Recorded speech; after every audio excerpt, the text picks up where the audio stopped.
Are we live? We're going to go live? There we go. We are live. All righty, everybody. Welcome to this evening's tropical weather update. I think we're live. I'll go ahead and give it a couple seconds and see if it registers. So we're back. We're going to do another live stream tonight. Thank you all so much for tuning in this evening. It is August 14th, 2025. And we've got a couple things that I want to discuss tonight. Number one, actually not being Erin. We're not going to talk Erin in the beginning. We're going to talk something much closer to home. We're going to talk about Invest 98L in the Western Gulf coming out of the Bay of Campeche. I'll explain to you why we're going to focus on that a little bit more, just because of the fact that there hasn't been a lot of attention drawn to it. You know, it's not the one that's making the waves, no pun intended. Everyone's been talking about Erin. A lot of wish casting, a lot of rough information out there. I won't say, I'm not going to say the B word, but just, not so excellent information out there. And that's half the reason why we're going to do a live discussion tonight, pending the weather cooperates and pending we don't get any issues here in connectivity. So welcome back to Weather Center Live. You're here with your latest tropical update on your Thursday night. Tomorrow's going to be another busy day for me, so that's another reason why we're doing a live stream tonight.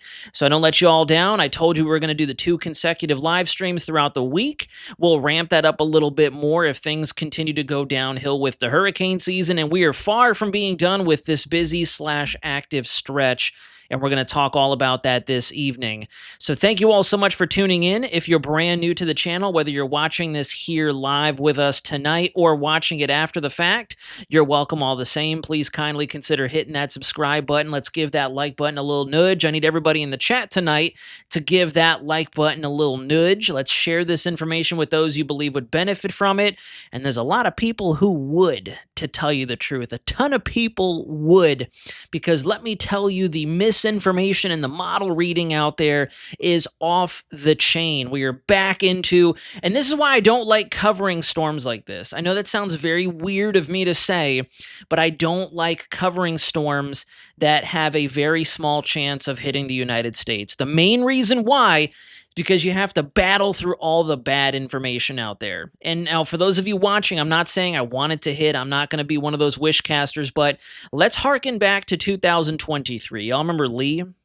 Y'all remember TikTok girl, Cat 6 girl that was supposed to destroy all life on Florida?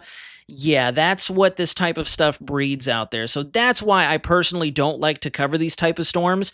Obviously, we're going to, and without a shadow of a doubt, I'm going to give you the information that you need to make the right decisions.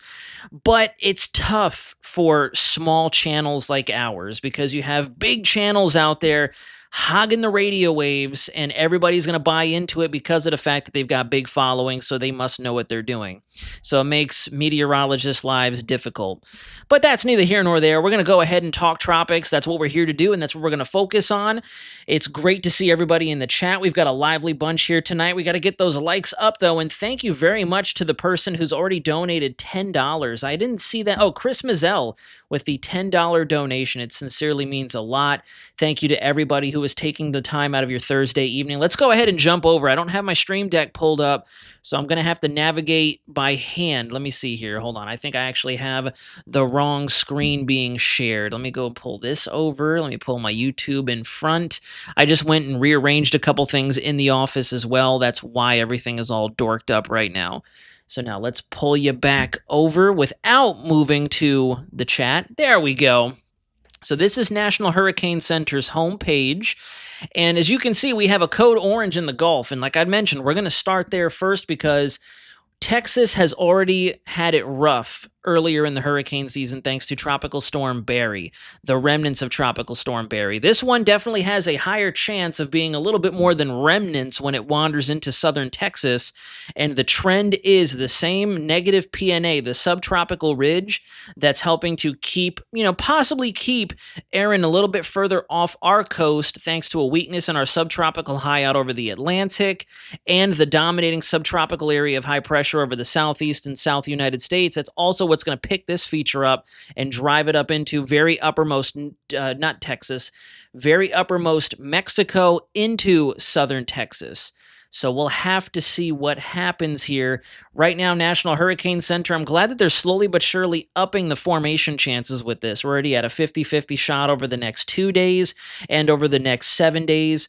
And it does say at the very bottom of the narrative there that another Air Force Reserve aircraft is scheduled to investigate the system Friday morning, which is coming at us right away. It's already going to be Friday. I can't believe we're already rocking through the second full week of August. August is already halfway done. Like, where's the time going? Where is the time going? And now here's the latest on Erin. 70-mile-an-hour tropical storm. This is another thing that kind of grinds my gears. Everyone out there loves to read the forecast. You know, they talk about how they're doing a forecast, but they're just reading the forecast. That's the weird thing. And I even shared on my Instagram yesterday evening. For those of you who follow me on Instagram, I shared it with a song from the Matrix soundtrack.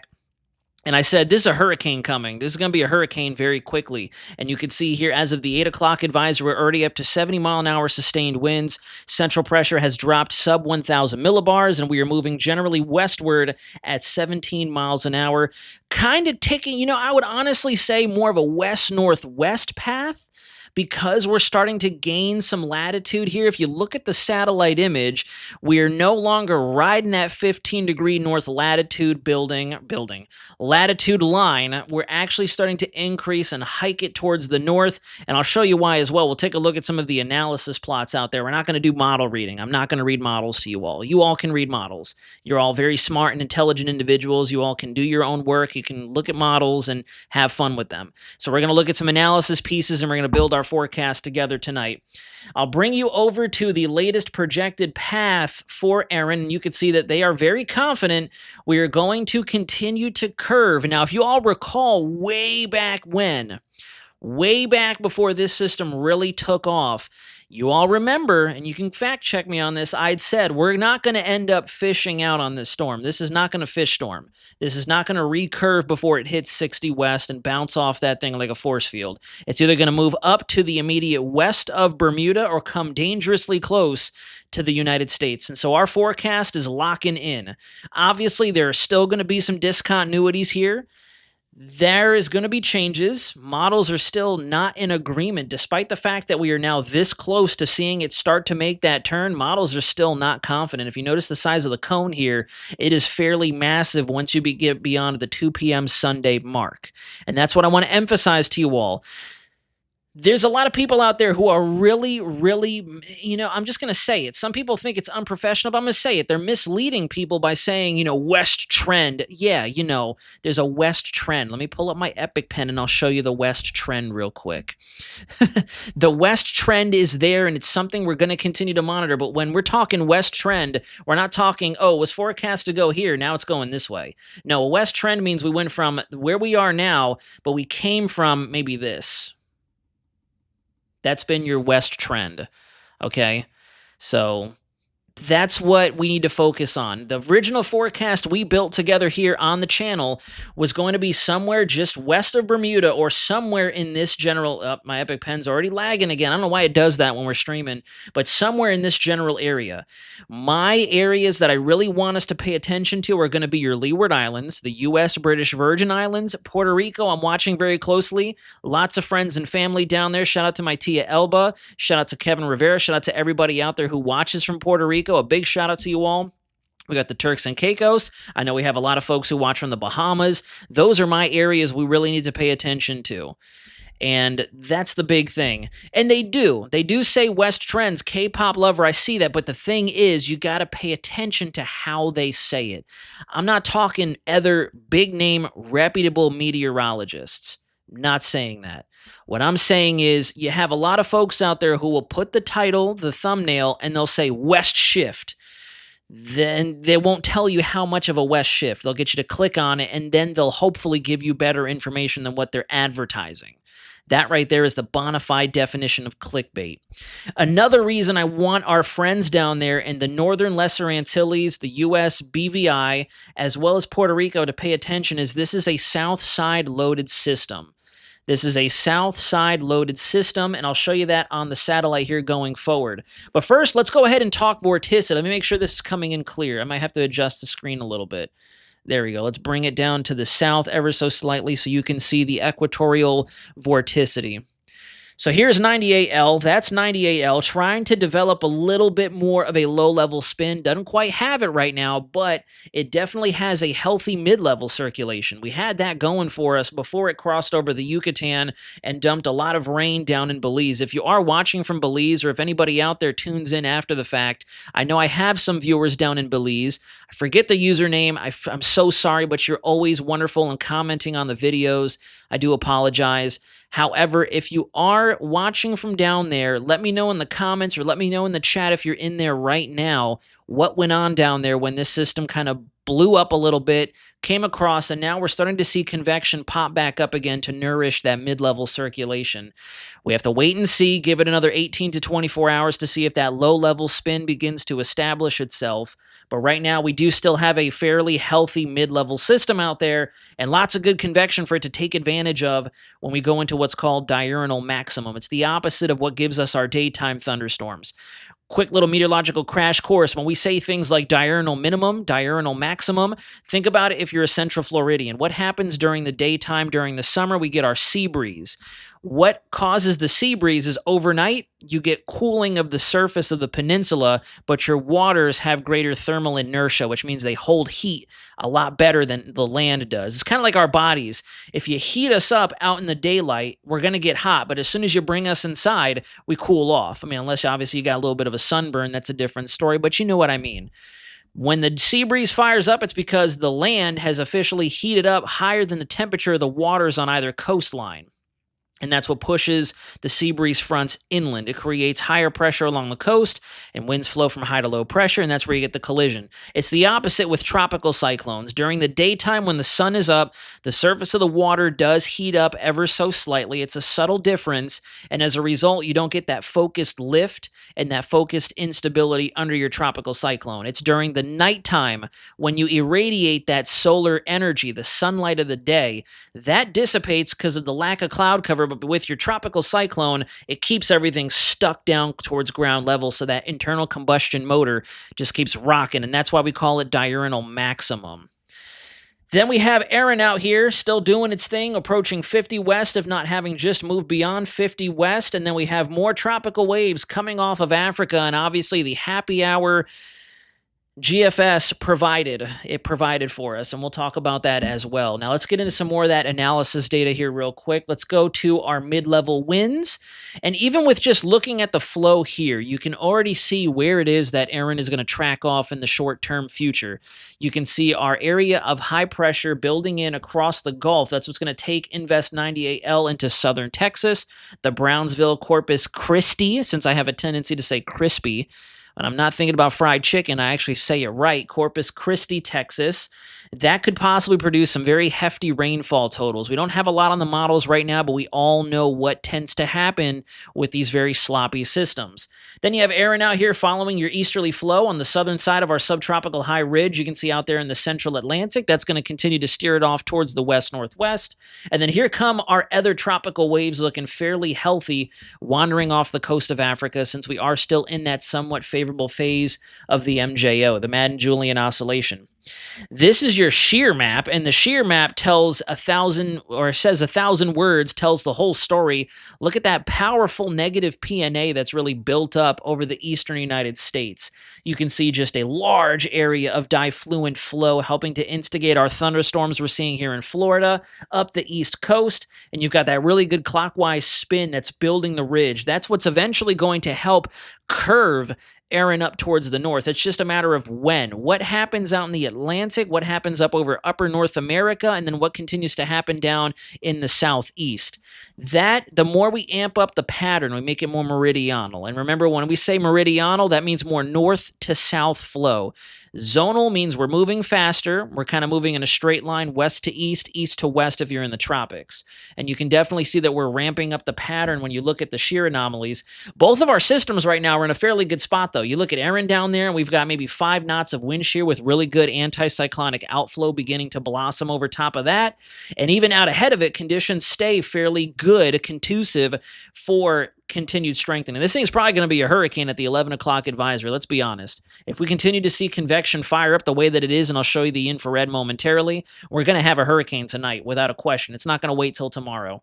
Same thing with 98L out there. We're in a fairly decent environment. There's not a lot of upper level wind shear to stop it from continuing to hold steady with in terms of developing more thunderstorms. And then I also don't see very many people bringing these charts up. In fact, hold on a second. Before I keep contorting my thing here, there we go. I took myself off the screen just so you all can take in some of these additional analysis maps. These are your 250 millibar to 850 millibar streamlines. We're using these now because Erin is becoming a lot more organized and almost vertically stacked. It's got a much better stack to it than what satellite initially led on to. And I've noticed a lot of people actually gravitated towards that. They were thinking that the mid-level circulation with all the thunderstorms and the rapid firing of our convection and the hot towers that continued to fire even throughout the afternoon today, they would start pulling it down towards the south. And now, yes, there's some reality to that, but it's not like it's going to tug it and, pull it away from the general steering. You look at the steering flow here, and you could pretty much draw a straight line where this thing's going to go. Now, the question is, what happens with this and what happens with this as it comes across our fairly zonal to meridional pattern? This is more meridional out here. Remember, north to south flow versus zonal, more west to east flow out here. And pardon my doodling. I know it's just kind of all over the place. So we're going to continue to track off towards the west. We need to see what this does and how much we get our Atlantic high pressure to retrograde. If I show you your low to mid-level flow, that does paint a bit of a different story as well. We'll scroll up just a little bit, or actually it should be down below here. Here we go. Your 500 to 850 flow. Now you can see even more of that weakness beginning to blossom. There it is right there. You have your anticyclone over the Gulf and then your central Atlantic subtropical high. The call between the winds there, your neutral point between two air masses. There goes my pen dorking up. There's your call, your neutral point. So technically speaking, you could use that as kind of like a crosshairs. That's what Erin is going to try to run for.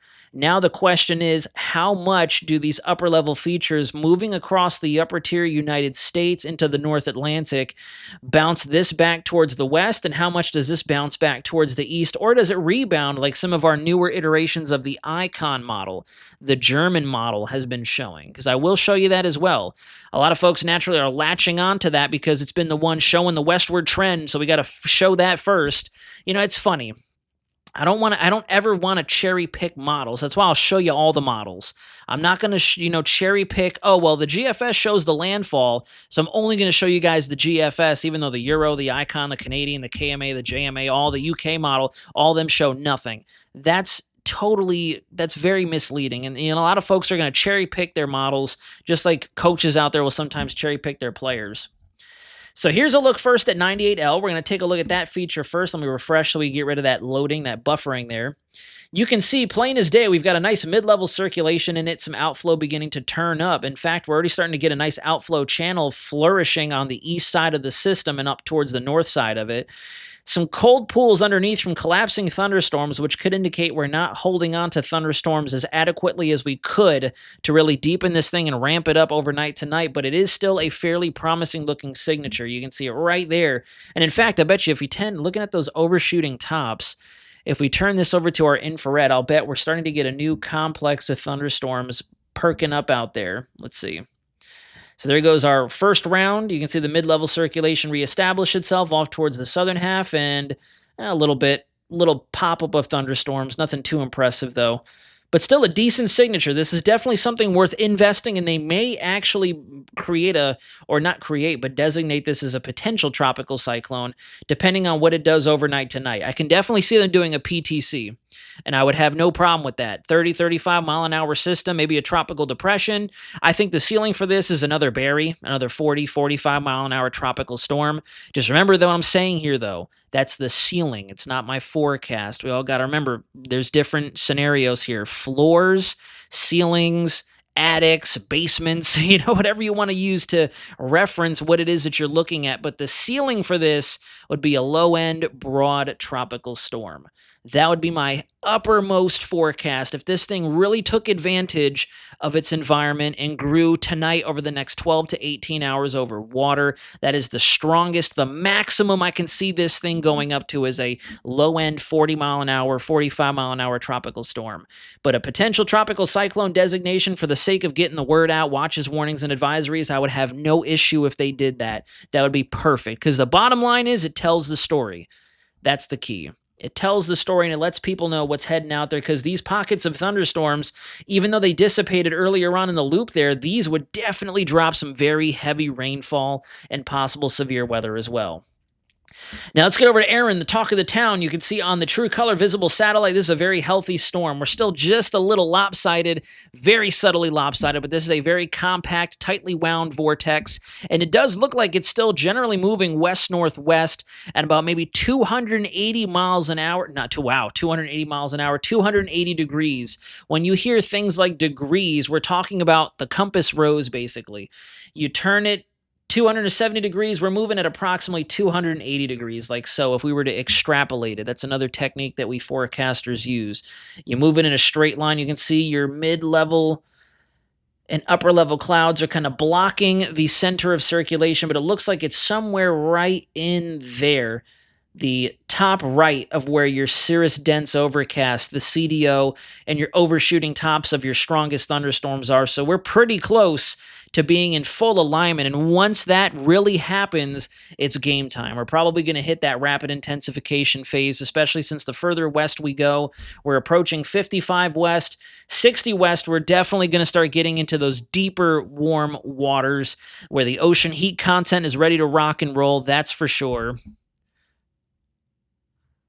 No one warrior. Who's saying that we're bringing a Cat 5 into Florida? I definitely didn't say that. I hope that we're having discussion amongst ourselves there. But anyways, very healthy looking system. Even last night when I took a look at the infrared before going to bed, I noticed, yeah, this thing is kicking.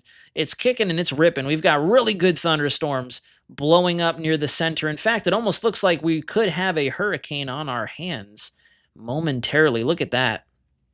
Once you start to see these very, very cold cloud tops, look at that. This thing is really firing on all cylinders. The whites generally indicate that we're already into that substantial deepening phase. I'm not going to say rapid intensification. That word is also a buzzword. It gets tossed around way too much. But when you start to see the shades of purple and magenta and pink, you take a look at your key down here, and those are minus 90 degree Charlie temperatures. Those are very tall clouds.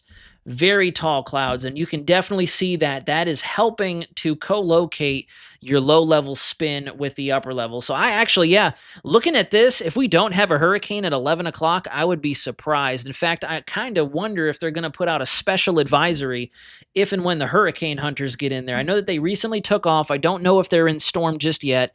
I have not had the chance to look at all that, so if anyone in the chat can confirm that, please let me know when it is reconnaissance aircraft are scheduled to make it to this storm, because I'll bet you 10 to 1 this is just about at hurricane strength. They're probably using the Dvorak technique to estimate the 70-mile-an-hour winds, but I would not be surprised. Would not be surprised if they either do a special advisory announcing the first hurricane of the Atlantic season, or if we get one for sure, 75-mile-an-hour, or they've been in the storm. Okay, good. So they're in the storm. They're probably already seeing it deepening and getting ready to put down a hurricane advisory. I would not be surprised, because that is a very, very healthy-looking system. And it's tiny. I heard somebody say earlier when I was browsing the YouTubes, I wanted to see what was going on out there, because I've gotten a lot of messages and comments behind the scenes. I watched one YouTube video that said this is going to be a very big and broad system. This thing's tiny. This thing is tiny. It's very compact. That's why it's going to develop into such a strong system. So I don't know who out there is saying it's going to be big and broad. Big and broad, I mean, it's going to be weak. It's going to take some time to really shrink down. Remember, tropical cyclones, they like to be as tightly wound as possible. The bigger, the broader, the slower spinning they are, the weaker they are. typically. Sometimes you get some monstrosities, obviously, like Hurricane Katrina took up almost the entire Gulf. Hurricane Wilma took up almost the entire western half of the Caribbean, but 9 times out of 10, when you have a very when you have a very big, slow spinning, low pressure, it takes a little time for the center of circulation to really develop the physics capable of building up hurricane force winds. But look at those hot towers. That is so impressive. That's very healthy. Easily, hands down, the healthiest system we've had of this year so far, without a doubt. And it's going to be cooking off. So, Kiera, thank you very much for the $20 donation, my dear. Thank you very much. I know exactly who that is. Thank you very much for the $20 dono. It means a sincere amount. Thank you so much for that. So with Erin cooking off, now let's get into some model data. What just happened? All I wanted to do was click the GFS, and it said, no, stop. So I already spoiled it. There's your spoiler alert. That's not Erin. That's not Erin right there. That's our next feature, which, to tell you the truth, GFS aside, is going to be something else that we want to watch. There's good ensemble support for it, and I would not be surprised if we get 1 or 2 more named storms before we go into a break the very last couple days of August, and I do think the early portion of September is going to be quiet as well. We have to give it a little bit of time. We're going to be having to let some of this energy simmer down some, and then we'll start to cook back off once we get just beyond, if not right around, September 10th. That's when I think we're going to end up seeing another bout of activity. And yes, Beryl, Roxanne, was last year, though. Notice I said this year. This is the healthiest looking system we've had to date so far for this hurricane season. That's for sure. Last year, yeah, Beryl, well, no, I would definitely say Milton. Milton took the cake last year. Milton was definitely like the storm. Beryl was kind of like the textbook system down there in the long range or the long range tropics, the deep tropics, but Milton, dang, what a storm. I can watch the time lapse of the satellite loop all the time. I still revisit some of our old videos of coverage of Milton back in the day. So this is what's possibly behind Erin. We're going to have to pay close attention to it. Right now, models are definitely suggesting the general trend is going to be just in the nick of time, we're going to have another trough come in and save the day. Saved by the trough instead of saved by the bell. But we'll have to wait and see. Obviously, it's still a little far out. I'll switch right on over to our ensembles real quick because I haven't even looked at them myself. I haven't had an opportunity. But the key takeaways I've been watching for the last 36 hours since we last met, there go the ensembles for, I was going to say Milton. There go the ensembles for Erin. And you can see right now it's the mid-Atlantic and northeast United States who may have to pay close attention to it.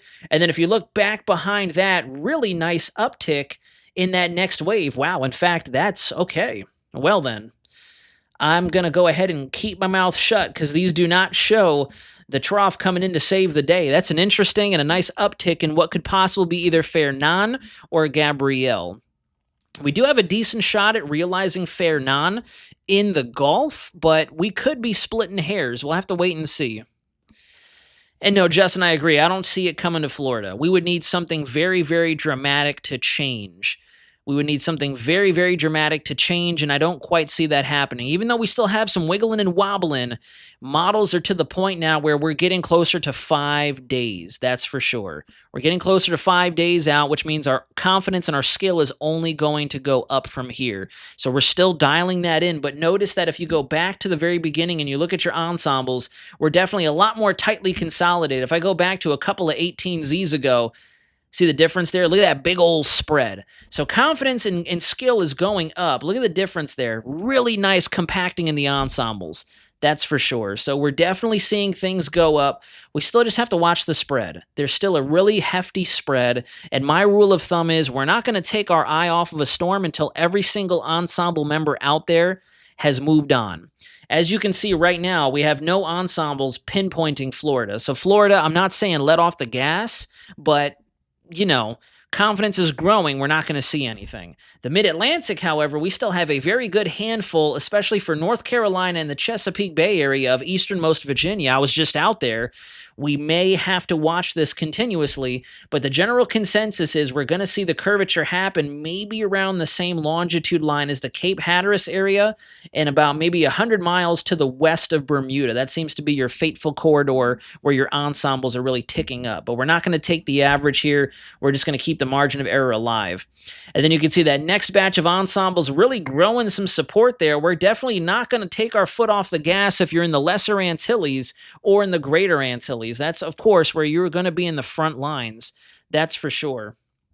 The second one here, that's the one we want to watch. And the main reason I say that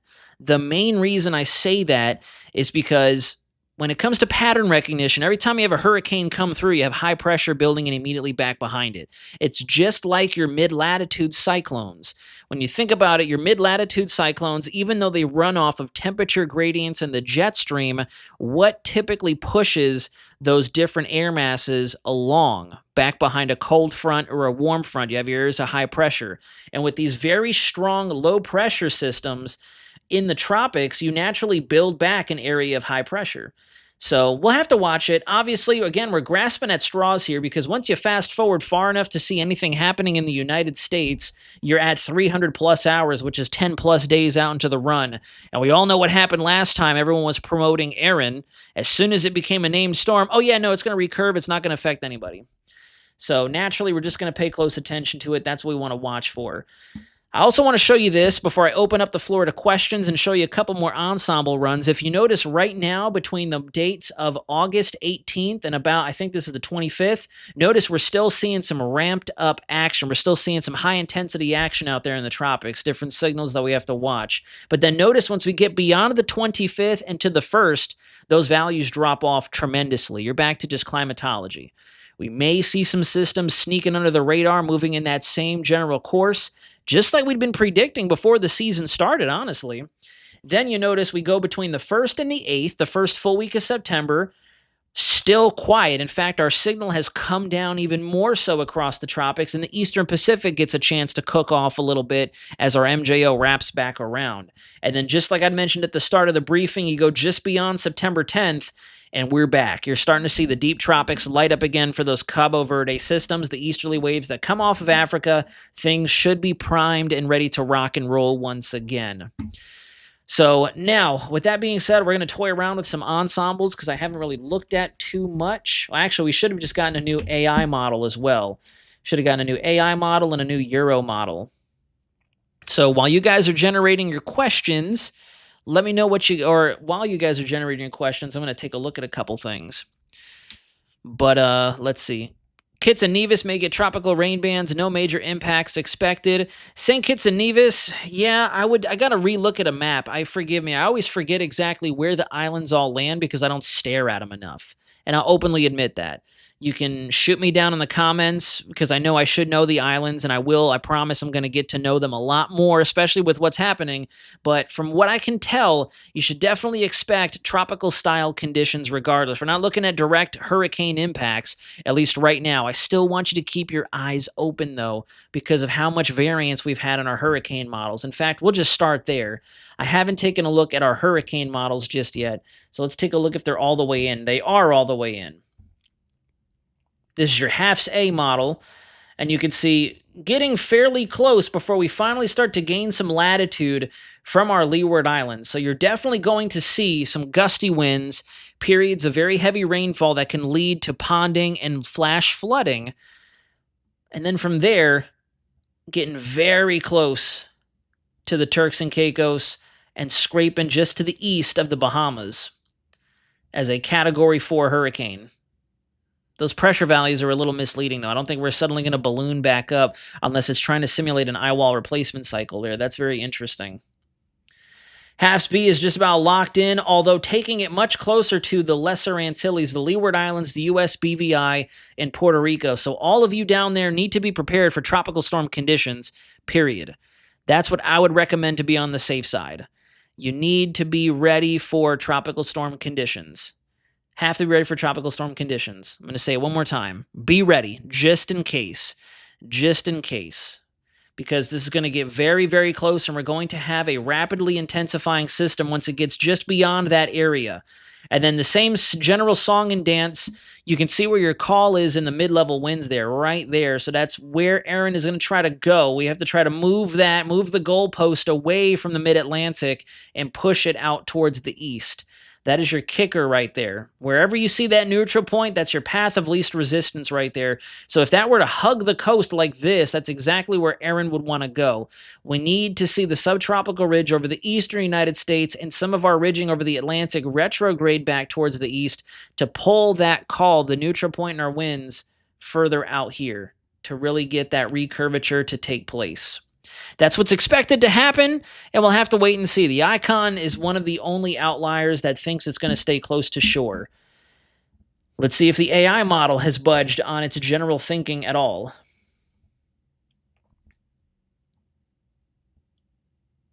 Looks fairly in line with the hurricane models, and then there goes our curvature right between the islands there. Oh, no, this is the Euro. Excuse me. Pardon me. Euro also does spin up 98L. Looks like a weak tropical storm could try to move into southern Texas there by tomorrow morning, very early Friday morning into Friday night, Saturday morning.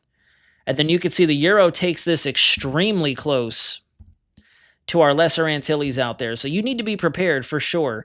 You take a look at your surface wind gusts, and very easily, we're getting into tropical storm conditions. Remember, these are in knots, so anywhere you see 25 to 30 knots, you can definitely see occasional tropical storm level conditions. Thankfully, though, you're going to be in the opposing wind flow. Remember, we have easterly flow across that area. You have easterly flow on the south side of your high pressure, so you're not going to be in the strongest area of the wind. So we have that also going for us. If this passed to the south of your area, you will more than likely see stronger conditions out there. So thankfully, we're going to be on the weak side of it. The dirty side is going to stay to the north. The dirty side is going to stay to the north of your area, but we still want to be prepared for those rogue gusts. In fact, it looks like our northernmost islands there could see gusts anywhere between 30 to 35 knots, which are in tropical storm criteria for sure. I'll have to pay attention to how much this wiggles and wobbles and stays north of this area as it transitions off towards the west. Now we'll go ahead and take a look at the AI model, which has had its blunders, but you know what? We technically got a big win with Erin just now. It finally hit the mark and showed this system fairly well. So let's take a look at what the AI model is thinking. A little bit of a closer pass to the islands there, which are going to increase the amount of impacts you see. So we don't like to see that. But then same general thinking, it's going to curve between Bermuda, should stay far enough away from them to not pose any substantial threat. We'll see. We're not going to lock that in just yet. And then it does look like the AI model does develop the next wave. Yeah, look at that. Wow, yeah. So it does, the AI model does in fact sing in unison with the GFS ensembles there. That's interesting. That's different too. Definitely different. TRG, welcome in. Thank you so much for joining the stream tonight. It's good to see you, my friend. So that's interesting. The AI ensemble, not the AI ensembles, I'm sorry. The AI model here does mimic the general consensus of the GFS. So let's hold this picture here. We're going to go over to, there's your velocity anomaly, by the way. I was looking at that before. Did that update? Oh, no, that's member 50. Never mind. But you can see how we're going to go into a suppressed phase, and then we'll wander back into a more enhanced phase just as we get beyond September 10th. So I think, once again, the mid-sections of September are going to be busy. We're going to have to wait and see. But what we're going to do now is pull up the GEFS control member of all its ensembles put together, and we're going to see what kind of consistency we have with that next feature that is now also popping up on the AI model. The AI model has had it, that's for sure, but it's shown it off our East Coast once again. So let's see. Oh yeah, look at that. Wow, okay, that's really consistent. So snapshot that in your minds, and let's switch over to the AI model. Bam. Very good consistency there. This is your control member of your GFS ensembles. Obviously, this is still going to change, but it shows two more developing systems upstream of Erin. It also does show a weak low pressure right there, and I don't know why I'm pointing. It shows a weak low pressure here in the Gulf right there. These are your 850 millibar winds, your mid-level winds, moving up into southern Texas. This is Erin right there that does track off generally. There goes my pen again. Generally towards the west-northwest. And then you can see our next system undergoes cyclogenesis. We don't like the fact that it pushes it right through the Lesser Antilles. This is precisely what I was just talking about. If the system stays to the north of your area, you're scot-free. Obviously, you're still going to feel it. There's a big old storm system there, but you're going to be on the weaker side of it. If this were to verify with our upcoming systems, you're going to be on the stronger side of it. You're going to have all that momentum moving in unison. So that's not what we like to see. We definitely want to stay away from that, but the ensembles do seem to concur. Let me see if we have our individual members here that we can take a look at the intensity of them. Excuse me. So there goes Erin right there, and then here comes our next one. Yeah, showing a general clustering. That's a really nice cluster, too. Usually this far out, you'd see them fanning out a lot more, but that's not too bad of a clustering there. Still a ways away. This is 7 to 10 days out, so we'll have to pay attention to it. Just know that it's on our radar, and that definitely shows a little bit of an Eastern Gulf type of scenario there with some kind of hovering off the east coast of Florida. And I want you to also watch what happens out here. I'm going to draw a giant arrow so you pay attention to that area only. Look at what happens to the orange right there. That's your high pressure. The darker the orange, the stronger your high pressure. So watch what happens when Erin goes through. Notice how it retrogrades and then builds back in across the area. See that? See it right there? Nudging this, because there goes Erin. And as it pulls to the north, see that orange building back in, helping to nudge that next potential wave, that next potential candidate off towards the west. So that's why I do think we want to pay attention to it. It's still very early in the game. I want to say National Hurricane Center may have something designated within the next couple days. I've honestly been surprised they haven't shown anything yet, but it's probably because the Euro has been a little inconsistent with it. But it's interesting to see that the AI model has now caved to this being a bit more of a West Florida possible scenario. And naturally, don't lock that in. Don't take that with a lot of confidence. Look at the timestamp here. That's ways away. So we're going to be seeing it going back and forth doing the classic windshield wiper on either side of the coast there. So we can't say too far out. I'm not going to read the model to you. I do want to see if the ensembles look generally the same as the GFS, though. That would also be very interesting to see if they do. So let's take a look at our AI ensembles. They should be just about populated in. There goes Erin, still showing a pretty huge spread out there. And then, yeah, there goes our next one. Although these ensembles definitely favor faster development to the north of the islands and are recurving back out to sea. So it does look like the 18Z AI model run was a little bit of a one-off. But we'll have to see if that trends any further west, because we do have a nice little batch of them in the Gulf there. Let's go back in time early on, and let's see if the the Euro ensembles, the EPS, actually show anything trying to develop within the 7-day window. Oh, yeah, there we go. A little bit of a signal. There. What the heck is that? We got another little homegrown signal starting to pop up off the mid-Atlantic coast there. That's interesting. One random rogue member starts to retrograde back towards Georgia. And see, this is what I'm still not comfortable with. And just like Johnny Weld said in the chat, we just got to keep watching. We got to keep watching, because look at the enormous spread here, even in the EPS, the EPS, the Euro ensembles here. That for being only 7 days out, that is still such a huge spread. That goes to show that the Euro is not anywhere near confident in where this thing is going to go. That makes me uncomfortable. That's why, even though confidence is growing, I can't go to bed at night saying, yeah, no, we're good, looking at a big spread like this. And then you're also starting to see wave number 2 upstream and wave number 3 perking up just a little bit in the Euro ensembles. The 12Z run earlier today definitely had a hearty signal out there, though. Definitely not something we want to ignore. You go beyond the 7-day window, and you can see that next little batch of ensemble members actually does mimic what the AI model and the GFS are showing as well, with something once again trying to approach the southeast United States. And what's crazy, too, is if you look at the Euro ensembles for 12Z, we've actually seen that nudge back towards the west again. Look at that. We've got a couple more members trying to squeak their way back towards the west, but we also have increasing members moving further east. So we can't, we can't put our stock, all our apples in one basket. Or what's the thing? All our eggs in one basket. We can't do that right now. And I did see somebody in the chat say they don't think the Gulf is in play this hurricane season. It is way too early to say that. Way too early to say that. My gut has been telling me even way before the hurricane season started that we have to wait until late September and then the month of October looks very interesting. I think October especially is when we're going to see some stuff flaring up close to home. That's for certain. And no, PM, we are not seeing an El Nino. I'm actually very confident we're probably going to dip back into either an extended cool neutral or a weak La Nina, very similar to last year. Very similar to last year. I think we're going to have another surge of late season activity for sure, but there's no signs of an El Nino coming out. That's for sure.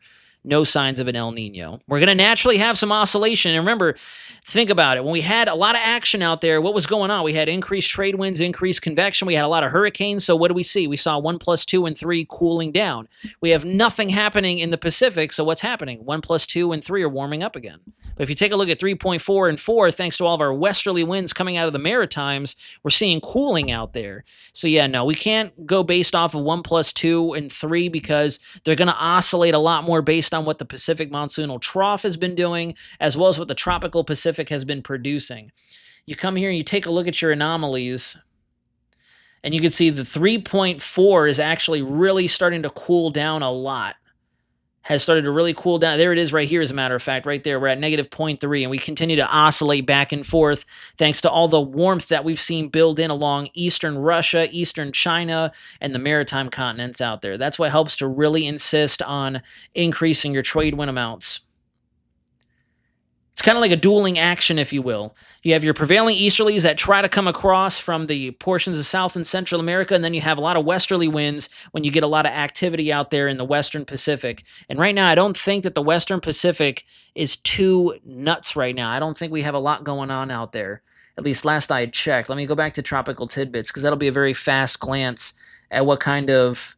Yeah, we have one feature out there, and that's remnants. So we're not seeing too much happening out there in the West Pac. So everything's kind of just in a lull. Once the MJO comes back over again, we're going to probably see more cooling begin to take effect out there. But as a matter of fact, I think we just recently, now that we transitioned gears a little bit, I think we just recently saw the ENSO forecasts update over on Climate Prediction Center. Oh, and look at that. They changed it. We're in a La Nina watch now. There you go, Gregory. Good catch, as a matter of fact. Good catch. I just noticed this. They just updated that as of today. Look at that. So perfect time to have this discussion. We just went under a La Nina watch. So that'll definitely be something to pay attention to.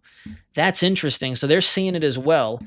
And I do believe that their graphics did just update on here, as a matter of fact. I just looked at them the other day. Yeah, here we go. And this is what I'm talking about. Look at how all of our members continue to trend down into that weak La Nina territory. The general consensus now is at least a weak La Nina as we dig in to September, October, November, and then through the winter months. Winter, it's not going to be as big of implications on us. It's El Nino we'd have to pay attention to. This generally means as we go later into the winter and early spring season next year, we're going to see similar tornado trends as we did this past year. If you remember, Florida, much of the southeast was spared, but we saw a lot of Dixie Alley, Central Plains, and especially Midwest activity. That's how you can kind of predetermine it, etc. But now notice that we continue to nudge ourselves down towards a southerly direction on this graphic there. And what I do find very interesting as well, when you look at your CFS output for the 3.4, this must be updating. I just looked at it, I think yesterday or the day before yesterday. Yeah, look at that. Definitely starting to bias that La Nina as we rock through October into November. Already approaching that status as we get into September as well. So we'll have to pay attention. This could really backload us once again. Definitely think that this could backload us once again. We'll have to wait and see. The more we continue to cool the central and eastern Pacific, the more we're just going to favor more Atlantic activity, especially in the Caribbean and the Gulf once that gyre ramps back up. And remember, the gyre portion of the season usually happens between May and much of June, and then we start to rock back into that as we get into the fall time of the year. The fall time of the year, the main reason why is because that's when you start to see your transition in all your mid and upper level flow. You see a change in all your pressure patterns across the equatorial regions or the tropics. Everything starts to lift towards the north. So every time the MJO comes through and disrupts that flow, you get that huge clockwise spin in the upper levels, and that's, the rest is history. Number of notable storms have happened because of the gyre on the back half of the season. So we'll have to see. That's where I'm wagering my bets, that's when something big is going to start to flare up in the Western Caribbean and could possibly an Eastern Gulf issue. So there we go. I want to say that's probably where we'll cut the stream. I think we also definitely saw some very interesting info with the change to a La Nina watch. Definitely a very interesting shift right there. Great little segue there, as a matter of fact. So, hey, Mick and Marley, good to see you. Carmen, welcome in as well. Ethan's Life, some of our other longtime followers for sure. Robbie Lynn McCrary, good to see you as well. A lot of good people in the chat. Everyone's, I'm not going to say a lot. Everybody in the chat. Great to have everybody with us tonight. Great to have everybody with us tonight. We've had some really, really generous donations that mean a lot. And did 0Z ATCF update? Let me go ahead and take a look real quick. Got to be close to it, I would think. Now that's remnants, Podul, however you want to describe it.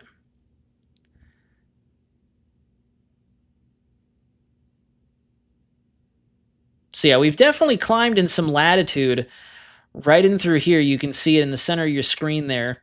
About 17 degrees latitude now. Geez, even the track models are still kind of fanning out there. I want to see them really tightly wrapped up. But even those track guidance models are still very spread out once you get beyond day 4 and 5.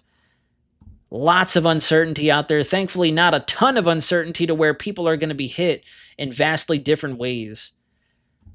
We'll take one last look at Erin, and then we'll get ready to close out the stream because, dang, just a very healthy storm. Oh, yeah. Oh, yeah. That's definitely going hurricane.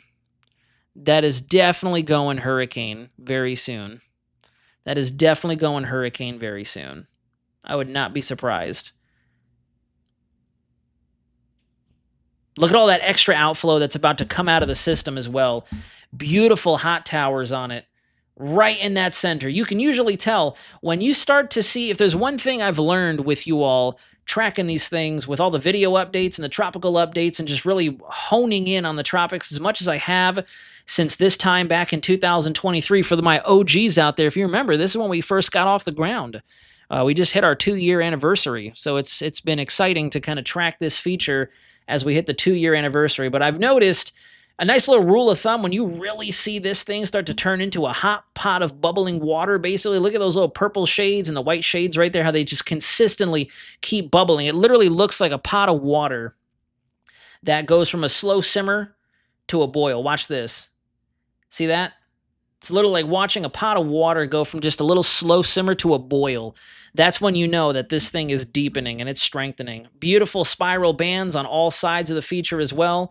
Really good feeder banding, suggesting really good confluence down on the surface. Look at that, even on the north side, where all that dry air still is in that subsidence. I did actually hear somebody say it finally. My old professor, Greg Nordstrom, did say subsidence.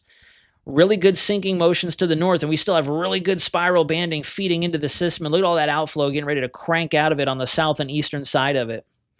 So very healthy system. We got to get this thing to nudge further north. Here are your Leeward Islands right there.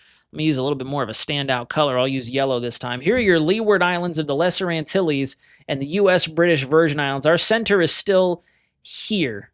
We need to get this thing to start really generously lifting north, because as you can see, this is a very southerly loaded system. So even though we're on the weaker side, we're going to have to pay attention to how much it wiggles and wobbles between its approach and when it's either just to the immediate north or further north of the Lesser Antilles.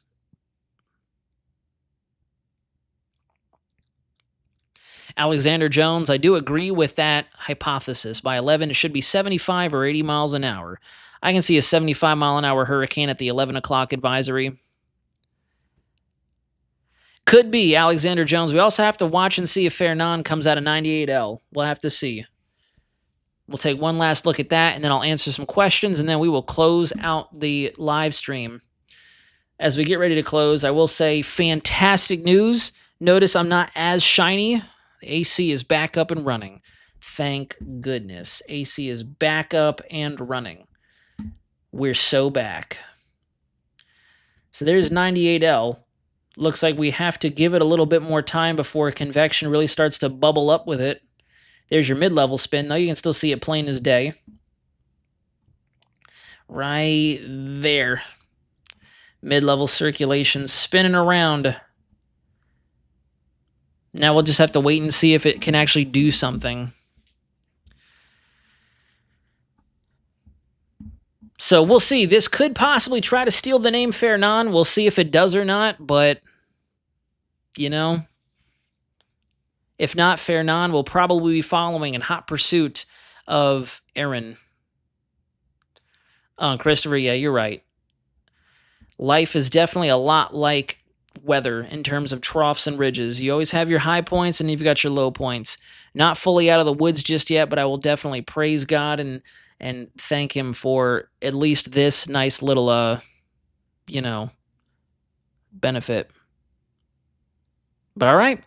If we don't have any other big, heavy-hitting questions, we'll go ahead and wrap up. That's not the full screen I wanted. That's the full screen I wanted. We'll go ahead and wrap up the live stream here momentarily. Will Carnival Cruise be able to leave from Jacksonville on Monday? I don't see why not, Emma. You'll have to definitely check in with them, but based on what we see here, I don't see why they wouldn't be able to leave, although I can't make that determination, and it is not wise of me to try to make that determination.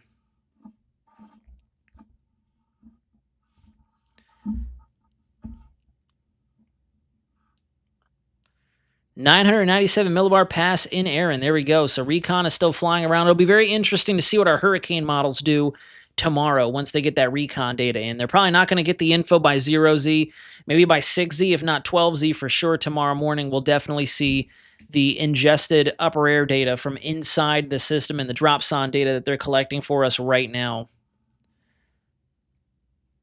Oh, man, yeah. Jonathan and I are ready to rock and roll.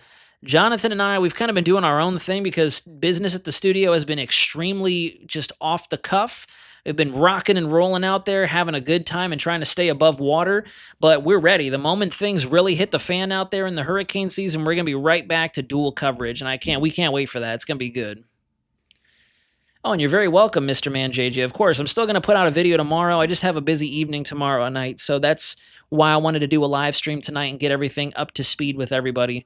And then we'll do another video tomorrow afternoon. I'll record, and then I'll be releasing at the usual time, 7 o'clock.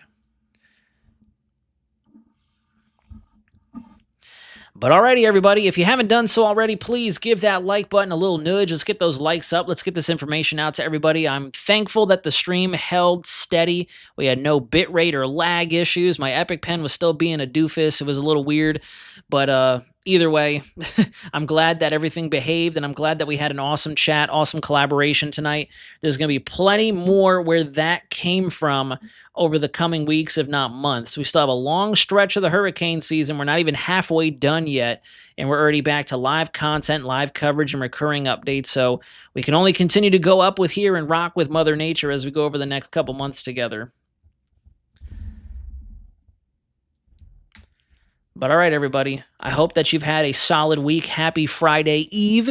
Happy early Friday for everybody who's going to be enjoying their Friday. Whoever's gone back to school out there or will be going back to school, I hope that you are enjoying, and I hope you have a fantastic school year. If you have kiddos out there who just went back to school, I hope that they stay safe, enjoy, rock the new year with excellence as much as they can, and check back in on a recurring basis. Please, again, if I could get everybody out there watching to like this info, we got to get this stuff out there. We got to get the good stuff out there, okay? Oh, and yes, Val, Twilight Firefly, that's true. We did hit 17,000 subs. So a big, big, big thank you to not only all of my OG subscribers, but the newer subscribers and then our newest subscribers. It means a lot.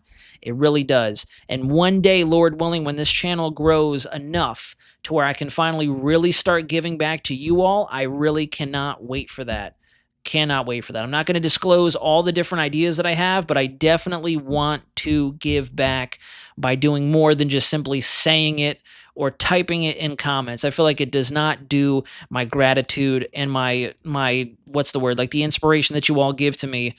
It doesn't do it justice. It definitely does not do it justice. But all right, like Johnny Weld said, peace. We'll talk to you all again very soon. Have a great rest of your evening, folks. Stay safe out there. Give that like button a little nudge. Consider clicking subscribe if you haven't done so already. Let me know in the comments section down below upon the conclusion of this live stream. If you have any questions, comments, or concerns, I will get back to you at my earliest convenience. I always make it a point to do. And enjoy the rest of your evening. But until next time, y'all know the drill. This is Weather Center Nazario, signing out.